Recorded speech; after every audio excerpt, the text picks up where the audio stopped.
Quelles sont les causes de la peur de réussir? Souvent, ça va être des choses qui peuvent nous arriver, des conséquences de la réussite. Donc, en quoi est-ce que ça va changer si je réussis? Qu'est-ce que ça va m'apporter aussi?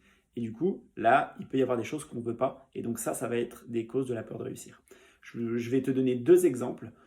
Une personne qui avait peur de réussir dans son activité professionnelle et de gagner plus d'argent parce que elle avait peur du regard des autres qui allait changer, du regard de ses proches qui allait changer envers elle si jamais elle réussissait.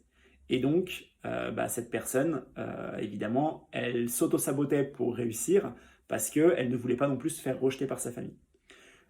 Un autre exemple, c'est une personne qui, son objectif, c'était de perdre du poids, mais elle avait la croyance, donc ça c'était après discussion, que elle se rendait compte surtout autour d'elle que toutes les personnes qui perdaient du poids rapidement autour d'elle, c'est des personnes qui étaient malades.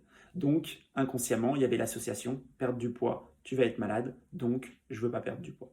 Toutes ces choses-là sont des choses qui vont énormément impacter la réussite. Donc si jamais tu as identifié un de ces blocages ou que tu veux plus en discuter pour en identifier, je te propose de prendre rendez-vous sur le lien que j'ai mis dans la description et on pourra aller plus en profondeur dans l'identification.